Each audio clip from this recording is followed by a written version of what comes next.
낮에는 죽은 듯이 엎드려 있을 것이다. 허나 밤이 오면 내 너희들의 목을 가지러 갈 것이야. 온 고을 사람들이 입이 마르도록 칭찬하는 진사댁 며느리 서씨. 남편 잃고 3년, 개미 새끼 한 마리 못 죽일 것 같은 그 여리고 착한 여인이 밤마다 피 묻은 칼을 갈고 있었다면 믿으시겠습니까?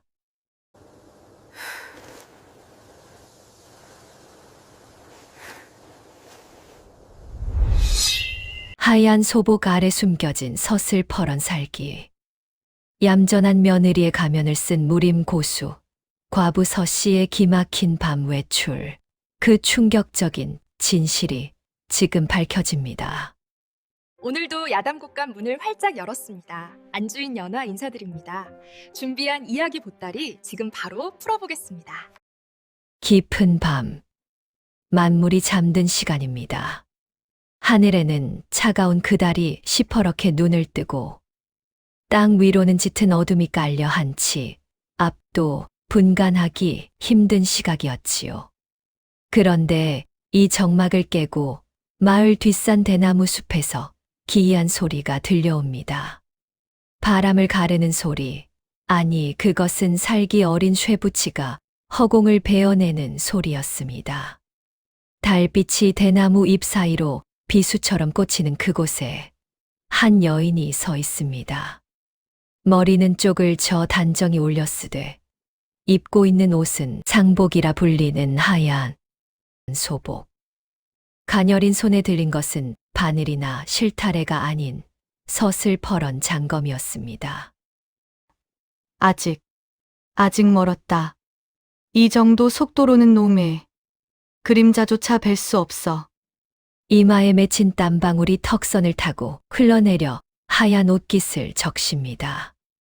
그녀의 눈빛은 밤짐승보다 더 형형하게 빛나고 있었지요. 이 여인이 누구냐고요? 바로 이 마을 진사댁의 맏며느리이자 3년 전 남편을 잃고 후 홀로 시부모를 모시며 살아가는 서씨 부인이었습니다. 낮에는 바늘 하나 떨어지는 소리에도 놀라는 연약한 여인네가 밤이면 이토록 무서운 칼춤을 추고 있었던 것입니다. 어느덧 밤이 지나고 마을에 붉은 해가 솟아올랐습니다. 밤새 대나무 숲을 누비던 살기는 온데간데 없고 진사댁 마당에는 평화로운 아침 풍경만이 가득합니다. 서씨 부인은 언제 그랬냐는 듯 단정한 매무새로 시부모님께 문안 인사를 올립니다. 아버님, 어머님 밤새 평안하셨습니까? 새 숙물을 데워 놓았습니다. 그 모습이 어찌나 곱고 정갈한지 마을 사람들은 입을 모아 칭송하곤 했습니다. 어유, 저 집 며느리 좀 봐. 남편 죽고 3년상 치르느라 몸이 반쪽이 됐는데도 시부모 모시는 정성이 지극하네 그려. 그러게 말일세. 요즘 세상에 저런 연려가 어디 있어? 하늘이 감동해서라도 상을 내려야 할 텐데. 하지만 아무도 몰랐습니다. 그녀가 소매 안쪽 손목에 감아둔 붕대 밑으로 시퍼렇게 멍든 상처가 숨겨져 있다는 사실을 말이지요. 그리고 그녀가 밤마다 피곤해 저런 낮잠을 청하는 척하며 사실은 밤새 혹사시킨 근육을 달래고 있다는 것도 아무도 눈치채지 못했습니다. 오직 그녀의 방 한 구석, 낡은 장롱 깊숙한 곳에 숨겨진 것만이 그 진실을 알고 있었지요. 그러던 어느 날 밤이었습니다. 여느 때처럼 서씨 부인이 몰래 뒷산으로 향하려던 찰나 담장 너머에서 인기척이 느껴졌습니다. 고양이 발자국 소리보다 더 은밀하고 뱀이 풀숲을 기어가듯 끈적한 기운이었지요. 누구냐, 단순한 좀도둑이 아니다. 저 발놀림은 무공을 익힌 자의 것이다. 서씨 부인은 방문을 여는 대신 문구멍을 통해 밖을 내다보았습니다. 달빛에 비친 마당에는 검은 삿갓을 쓴 사내 둘이 서성이고 있었습니다. 그들은 무엇인가를 찾는 듯 두리번거리더니 사랑채가 아닌 안채, 바로 서씨 부인의 방 쪽을 주시하는 게 아니겠습니까? 확실한가? 그 물건이 이 집에 있다는 게? 죽은 남편 놈이 죽기 직전에 아내에게 보낸 서신이 있다 들었네. 분명 이 여자의 방 어딘가에 숨겨뒀을 거야. 서씨 부인의 심장이 쿵 하고 내려앉았습니다. 그 물건. 남편이 죽어가며 피 묻은 손으로 쥐어주었던 낡은 서책. 그것을 노리는 자들이 마침내 이 집까지 찾아온 것입니다. 서씨 부인의 기억은 순식간에 3년 전 그날 밤으로 되돌아갑니다. 천둥 번개가 치고 억수같이 비가 쏟아지던 밤, 남편은 온몸이 피투성이가 되어 집으로 기어들어 왔었지요. 부인, 이것을 절대 놈들에게 뺏겨선 안 돼요. 우리 가문의 억울함을. 서방님, 정신 차리세요. 서방님. 남편은 그 말을 끝으로 숨을 거두었습니다. 관아에서는 산적을 만나 변을 당했다고 했지만 서씨 부인은 알고 있었습니다. 남편의 몸에 난 상처는 산적의 녹슨 칼이 아니라 정교하게 훈련받은 자객의 검에 베인 자국이라는 것을요. 그녀의 친정 아버지는 무관이셨기에 그녀는 어려서부터 어깨 너머로 검을 볼 줄 알았기 때문입니다. 내 기필코 당신을 죽인 놈들을 찾아내어 이 칼로 심장을 꿰뚫어 주리라. 그날 밤 그녀는 남편의 식어가는 시신 앞에서 피의 맹세를 했습니다. 여인의 몸으로, 그것도 과부의 몸으로 복수를 하기 위해 그녀는 스스로 지옥 같은 수련의 길을 선택했던 것입니다. 다시 현재로 돌아와 다음 날 아침이었습니다. 서씨 부인이 잠시 부엌에 간 사이 시어머니의 심부름으로 안방에 들어온 늙은 하녀, 개또. 어멈이 이상한 것을 발견합니다.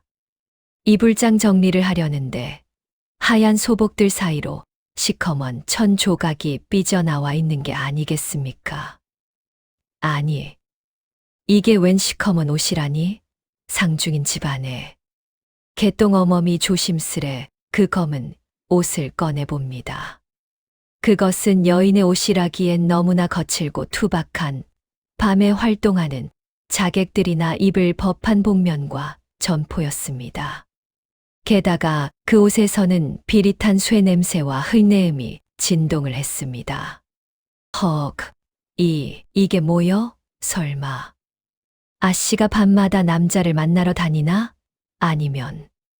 바로 그때 쨍그랑 하며 등 뒤에서 서늘한 기운이 느껴졌습니다.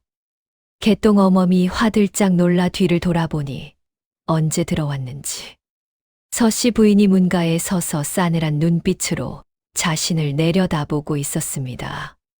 평소의 인자한 미소는 온데간데 없고 마치 낯선 사람 같은 차가운 얼굴이었지요. 개똥 어멈, 거기서 무엇을 하고 있는 게냐? 과연 서씨 부인은 이 위기를 어떻게 넘길 수 있을까요? 그녀의 비밀이 이대로 세상에 드러나고 마는 것일까요? 개똥 어멈은 숨이 턱 막히는 공포에 뒷걸음질 쳤습니다. 서씨 부인의 눈빛이 마치 사람을 베는 칼날처럼 서늘했기 때문이지요. 하지만 서씨 부인은 이내 표정을 풀고 슬픈 목소리로 연기를 시작했습니다. 놀라게 해서 미안하네. 그것은 죽은 서방님의 원혼을 달래기 위해 무당에게 받아온 액막이 오실세. 남들 눈에 띄면 부정을 탄다 하여 숨겨둔 것인데. 개똥 어멈은 그제야 안도하며 가슴을 쓸어내렸습니다. 미신을 믿는 시골 노인네에게 그보다 더 좋은 핑계는 없었지요. 가까스로 위기를 넘긴 서씨 부인이었지만 진짜 위협은 집 밖에 있었습니다. 바로 고을의 실세이자 탐욕스러운 조 대감이 서씨 집안을 노리고 있었던 것입니다. 그는 서씨 부인의 남편이 가지고 있던 비밀 장부를 찾기 위해 혈안이 되어 있었습니다. 그 장부에는 조 대감이 나라의 곡식을 빼돌린 증거가 낱낱이 기록되어 있었으니까요. 조 대감은 자신의 하수인인 육손이를 불러 으름장을 놓습니다. 극각 과부 하나 처리 못해서 여태 장부를 못 찾아 오늘 밤 안으로 해결하지 못하면 내놓은 목이 성치 않을 게야. 그날 밤 서씨 부인은 다시 검은 복면을 썼습니다. 더 이상 앉아서 당할 수만은 없다는 판단이었지요. 그녀는 조 대감의 저택에 잠입하여 그들의 동태를 살피기로 결심합니다. 자정이 넘은 시각, 그녀의 몸놀림은 마치 깃털처럼 가벼웠습니다. 높은 담장을 단숨에 뛰어넘어 기와지붕 위에 착지하는 순간에도 기와장 하나 흔들리는 소리가 나지 않았습니다. 그녀는 숨을 죽인 채 조 대감의 사랑채 지붕에 납작 엎드렸습니다. 방 안에서는 조 대감과 육손이의 밀담이 새어나오고 있었습니다. 대감마님, 그 집 며느리가 보통 내기가 아닌 듯합니다. 아무래도 쥐도 새도 모르게 없애버리는 편이. 만돼. 장부를 찾기 전까진 죽여선 안 된다. 내일 관아의 포졸들을 풀어 그 집을 샅샅이 뒤지게 해라. 영모 죄를 뒤집어 씌우면 그만이니. 서씨 부인은 주먹을 꽉 쥐었습니다. 분노로 인해 손톱이 손바닥을 파고들었지만 그녀는 입술을 깨물며 참아내야 했습니다. 지금 당장 뛰어들면 시부모님까지 위험해질 수 있었기 때문입니다. 조 대감의 흉계를 엿듣고 돌아나오려던 찰나였습니다. 서씨 부인의 앞을 가로막는 검은 그림자가 있었습니다. 그녀와 똑같은 복면을 쓴 정체불명의 사내였습니다. 여기서 엿듣는 쥐새끼가 너였느냐. 사내는 다짜고짜 검을 휘둘렀습니다. 챙강, 날카로운 금소금이 밤하늘을 갈랐습니다. 서씨 부인은 본능적으로 검을 들어 상대의 공격을 막아냈습니다. 사내의 검술은 묵직하고 강력했지만 서씨 부인의 검은 빠르고 유려했습니다. 좁은 지붕 위에서 아슬아슬한 접전이 펼쳐졌습니다. 발을 헛디디면 낭떠러지로 떨어질 수 있는 상황. 두 사람의 검이 맞부딪힐 때마다 시퍼런 불꽃이 튀었습니다. 서씨 부인은 상대가 보통 고수가 아님을 직감했습니다. 조 대감이 고용한 자객일까요? 아니면 또 다른 목적을 가진 자일까요? 이 자, 검법이 낯설지 않다. 어디서 본 듯한 움직임이야. 치열한 공방 끝에 서씨 부인이 회심의 일격을 날렸습니다. 사내는 가까스로 검을 피했지만 균형을 잃고 비틀거렸습니다. 그 순간 사내의 품에서 무언가가 툭 하고 기와장 위로 떨어졌습니다. 이런. 사내는 떨어진 물건을 주우려다 말고 멀리서 인기척이 들려오자 황급히 어둠 속으로 몸을 감췄습니다. 서씨 부인 역시 추격을 멈추고 그 물건을 집어들었습니다. 달빛에 비추어 본 그것은 옥으로 깎아 만든 작은 놀이개였습니다. 서씨 부인의 눈동자가 심하게 흔들렸습니다. 그것은 다름 아닌 죽은 남편이 혼례 때 예물로 받았던 세상에 단 하나뿐인 옥놀이개였기 때문입니다. 이게 왜 그 자의 품에 죽은 줄로만 알았던 남편의 물건을 지닌 자객. 머릿속이 혼란스러워진 서씨 부인은 떨리는 손으로 놀이개를 움켜쥐고 서둘러 집으로 돌아와야 했습니다.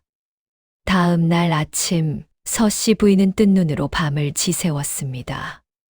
간밤에 그 자객은 누구였을까요? 남편을 죽인 원수일까요? 아니면 남편과 관련된 또 다른 누군가일까요? 확실한 것은 조 대감뿐만 아니라 또 다른 세력이 이 사건에 얽혀 있다는 사실이었습니다. 하지만 깊게 고민할 틈도 없이 위기가 닥쳐왔습니다. 조 대감이 예고한 대로 관아의 포졸들이 진사댁 대문을 부술듯이 두드리기 시작한 것입니다. 이리 오너라! 역적의 혐의가 있어. 가택 수색을 하러 왔다. 마당으로 뛰쳐나온 시아버지는 충격에 그만 뒷목을 잡고 쓰러지려 합니다. 서씨 부인은 황급히 시아버지를 부축하며 매서운 눈으로 포졸들을 노려보았습니다. 낮에는 힘없는 며느리지만 그녀의 소매 속에는 언제든 적의 급소를 찌를 수 있는 은장도가 숨겨져 있었습니다. 건드리기만 해봐라. 내 비록 여자지만 이 집안의 명예와 내 가족은 내 손으로 지킬 것이다. 평화롭던 진사댁 마당에 전운이 감돌기 시작했습니다. 과연 서씨 부인은 정체를 들키지 않고 이 난관을 헤쳐나갈 수 있을까요? 진사댁의 평온하던 마당은 삽시간에 아수라장으로 변했습니다. 마치 굶주린 들짐승 떼처럼 사나운 기세로 들이닥친 포졸들이 흙발인 채로 깨끗한 대청마루를 쿵쿵 밟고 올라가 집 안의 세간살이를 마구잡이로 집어 던지기 시작했습니다. 와장창 깨져나가는 장독대의 파편이 사방으로 튀고 곱게 개어둔 이불이 흙바닥에 나뒹구는 참혹한 광경이 펼쳐졌습니다. 그러던 중 조 대감의 사주를 받은 눈매가 찢어진 포졸 하나가 안방 천장 반자 틀을 뜯어내는 신용을 하더니 품속에서 미리 준비해 온 서찰 한 통을 슬그머니 꺼내 흔들어 보였습니다. 마치 기다렸다는 듯 터져 나온 비열한 연기였습니다. 찾았다. 대들보 사이에 숨겨둔 것을 내가 찾아냈다. 이것 보라. 영모를 꾀하는 비밀. 서찰이 여기 있다. 물론 그것은 조 대감이 조작한 명백한 가짜 증거였습니다. 하지만 평생을 선비로 꼿꼿하게 살아온 시아버지에게는 그야말로 마른 하늘에 날벼락이 떨어지는 충격이었습니다. 억울함에 얼굴이 불그락부르락해진 시아버지는 가슴을 치며 피를 토하듯 절규했습니다. 네, 이놈들! 이게 무슨 천부당만부당한 소리냐? 우리 집안은 대대로 나라에 충성해온 가문이건을 영모라니! 그게 무슨 망발이냐? 닥쳐라. 물증이 이리 명백한데 어디서 오리발을 내미느냐. 저 늙은이를 당장 포박하여 관하로 압송하라. 포졸 대장의 서슬퍼런 호령이 떨어지자마자 포졸들이 득달같이 달려들어 연로한 시아버지의 팔을 뒤로 억세게 꺾었습니다. 거친 오랏줄이 시아버지의 손목을 파고들었고 이를 말리려던 하인들은 포졸들의 발길질에 나가떨어졌습니다. 진사댁의 명예가 흙발 아래 처참히 짓밟히는 순간이었습니다. 서씨 부인은 입술을 꽉 깨물고 상황을 지켜보고 있었습니다. 아직은 때가 아니라고, 지금 나서면 오히려 역효과가 날 것이라고 스스로를 다독였습니다. 하지만 포졸들의 횡포는 도를 넘고 있었습니다. 시어머니가 남편을 잡지 말라며 포졸의 바짓가랑이를 붙잡고 늘어지자 포졸이 발길질을 해버린 것입니다. 에이, 늙은 내가 귀찮게. 저리 비켜. 시어머니가 비명과 함께 흙바닥에 나뒹굴었습니다. 그 모습을 본 순간 서씨 부인의 머릿속에서 무언가가 툭 하고 끊어지는 소리가 났습니다. 그녀는 더 이상 참을 수 없었습니다. 가문의 명예도 중요하고 복수도 중요하지만 눈앞에서 부모님이 짐승만도 못한 자들에게 유린당하는 꼴은 볼 수 없었습니다. 서씨 부인은 천천히, 아주 천천히 고개를 들었습니다. 그녀의 눈에서는 이제껏 본 적 없는 시퍼런 살기가 뿜어져 나오고 있었습니다. 그 더러운 발 치우지 못할까? 난데없는 여인의 호통에 포졸들이 비웃음을 흘리며 다가왔습니다. 이 과부 댁이 미쳤나? 곱게 보내줄 때 방구석에 처박혀 있을 것이지. 한 포졸이 희롱하듯 손을 뻗어 서씨 부인의 어깨를 잡으려 했습니다. 그 찰나였습니다. 서씨 부인의 손이 번개처럼 움직이더니 순식간에 포졸의 팔을 비틀고 허리춤에 차고 있던 환도검을 뽑아 들었습니다. 눈 깜짝할 새에 벌어진 일이었습니다. 포졸은 자신의 칼이 뽑힌 줄도 모르고 멍하니 서 있다가 팔이 꺾인 고통에 뒤늦게 비명을 질렀습니다. 서씨 부인은 하얀 소복 자락을 휘날리며 서슬 퍼런 칼끝을 포졸 대장의 목젖에 겨누었습니다. 내 시부모님 몸에 손끝 하나라도 더 댔다가는 이 마당을 너희들의 피로 씻게 될 것이다. 그 모습은 마치 지옥에서 올라온 하얀 나찰 귀신과도 같았습니다. 마당에는 찬물을 끼얹은 듯 정적이 흘렀습니다. 시부모님조차 며느리의 낯선 모습에 입을 다물지 못했습니다. 당황하던 포졸 대장이 이내 정신을 차리고 고함을 질렀습니다. 무엇들 하느냐? 저 계집을 당장 베어라! 시십수명의 포졸들이 창과 칼을 들고 서씨 부인에게 달려들었습니다.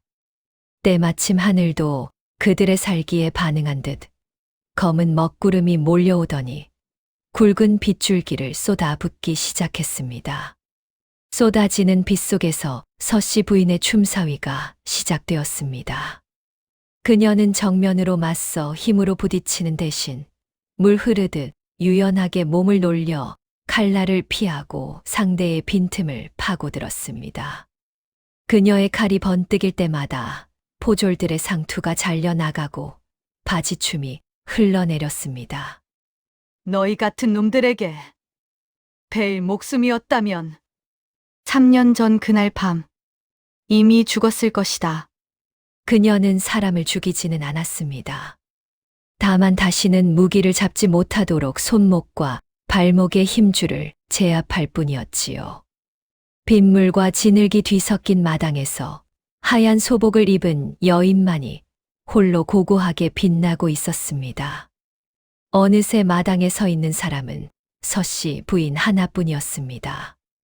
바닥에는 10여 명의 포졸들이 나뒹굴며 신음하고 있었지요. 서씨 부인은 덜덜 떨며 빗걸음질 치는 포졸 대장을 향해 천천히 걸어갔습니다. 그리고 그의 목에 차가운 칼날을 들이댔습니다. 말해라. 조 대감이 시켰느냐? 그가 우리 남편을 죽이고 장부를 찾으라 했느냐? 공포에 질린 포졸 대장이 다급하게 입을 열었습니다. 살려주시오. 조 대감은 그저 장부만 찾으라 했을 뿐이오. 남편을 죽인 건 조 대감이 아니오. 서씨 부인의 미간이 찌푸려졌습니다. 조 대감이 아니라면 대체 누구란 말인가? 그날 밤 조 대감의 사주를 받고 산적 흉내를 낸 건 맞지만 우리가 도착했을 때 이미 남편분은 치명상을 입은 상태였소. 검은 갓을 쓴 자들이 그들이 먼저 선수를 쳤단 말이오. 검은 갓. 지난밤 지붕 위에서 마주쳤던 그 복면 사내들이 떠올랐습니다. 그리고 그들이 떨어뜨리고 간 남편의 옥놀이개. 모든 퍼즐이 맞춰지는 순간이었습니다. 조 대감은 그저 탐욕스러운 피라미일 뿐 진짜 거대한 악은 따로 있었던 것입니다. 포졸 대장의 자백을 들은 서씨 부인은 주저없이 몸을 돌렸습니다. 그녀가 향한 곳은 관아가 아닌 마을 뒷산 대나무 숲이었습니다. 남편이 죽어가며 남긴 단서, 그리고 포졸 대장이 말한 검은 갓을 쓴 자들이 숨어들 만한 곳은 그곳뿐이었습니다. 달빛이 비치는 대나무 숲 공터에 이르자 서늘한 바람과 함께 검은 그림자들이 모습을 드러냈습니다. 10여 명의 자객들, 그 중앙에 고급스러운 가끈을 휘날리며 서 있는 사내가 있었습니다. 그는 바로 남편이 생전에 가장 믿고 따랐던 중마고이자 조정의 고관인 최 대감이었습니다. 제법이구나. 그 연약한 여인이 3년이나 칼을 갈았을 줄은 몰랐다. 믿었던 것을 배신하고 내 남편을 죽인 자가 정녕 당신이었습니까? 서씨 부인의 목소리는 차분했지만 그 안에는 끓어오르는 용암 같은 분노가 담겨 있었습니다. 최 대감은 비릿한 웃음을 흘리며 남편의 유품인 옥놀이개를 손가락으로 빙글빙글 돌렸습니다. 내 남편은 너무 고지식했어. 좋은 세상을 만들자는데 그깟 장부 하나 때문에 내 앞길을 막으려 들더구나. 그래서 보내주었지. 더 이상의 대화는 필요 없었습니다. 서씨 부인이 바닥을 박차고 날아올랐습니다. 하얀 소복이 달빛을 받아 유령처럼 빛났습니다. 최 대감의 호위 무사들이 일제히 검을 뽑아 달려들었습니다. 숲은 순식간에 쇠붙이가 부딪히는 소리와 비명으로 가득 찼습니다. 서씨 부인의 검은 분노에 차 있었지만 그 움직임은 한치의 흐트러짐도 없었습니다. 그녀가 검을 휘두를 때마다 굵은 대나무들이 썩뚝썩뚝 잘려나가고 자객들은 그 대나무와 함께 추풍낙엽처럼 쓰러졌습니다. 비켜라. 내 칼은 오직 저자의 심장을 원한다. 수정 열세에도 불구하고 죽기를 각오하고 달려드는 서씨 부인의 기세에 압도당한 자객들이 하나둘 뒷걸음질 치기 시작했습니다. 그녀는 피칠갑이 된 옷을 입고 오직 최 대감 한 사람만을 노려보며 포위망을 뚫고 전진했습니다. 마침내 최 대감의 목 앞에 서씨 부인의 칼끝이 닿았습니다. 호위 무사들은 이미 바닥에 쓰러져 신음하고 있었고 거만하던 최 대감의 얼굴은 공포로 일그러져 있었습니다. 살려다오, 부인.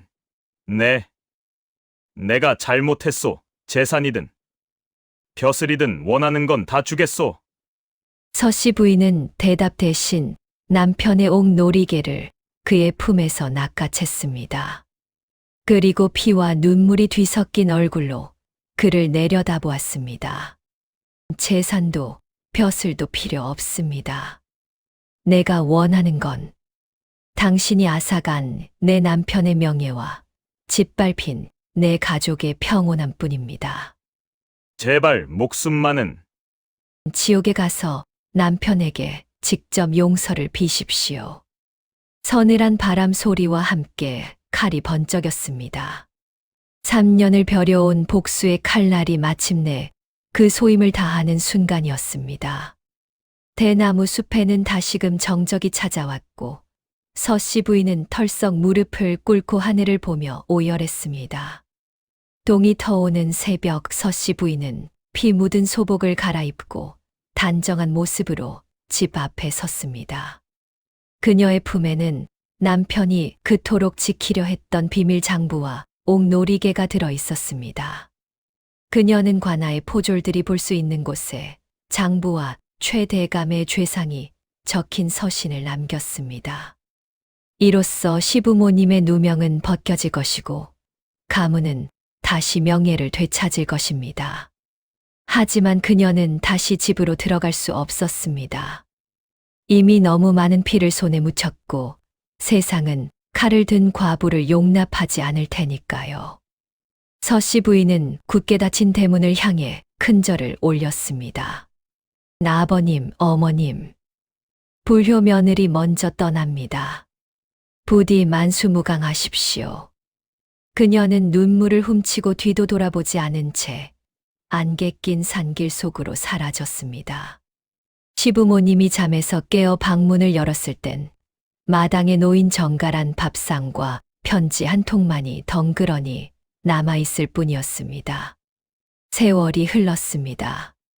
진사댁은 누명을 벗고 다시금 존경받는 가문이 되었지만 사라진 며느리의 행방은 묘연했습니다. 사람들은 그녀가 남편을 따라 자결했을 거라 수군거렸지만 시부모님만은 며느리의 제사를 지내지 않고 언젠가 돌아오리라 믿으며 기다렸지요. 그리고 마을에는 기이한 소문이 돌기 시작했습니다. 억울한 일을 당한 사람이나 탐관오리에게 괴롭힘을 당하는 백성이 있는 곳이면 어김없이 하얀 소복을 입은 검객이 나타나 그들을 구해준다는 이야기였습니다. 사람들은 그 검객을 일컬어 대나무 숲의 달그림자라 불렀습니다. 바람이 부는 날 밤이면 지금도 대나무 숲 어딘가에서 그녀가 칼을 갈며 우리를 지켜보고 있지 않을까요? 기구한 운명에 맞서 스스로 검을 들었던 어느 과부의 이야기, 여기서 마칩니다.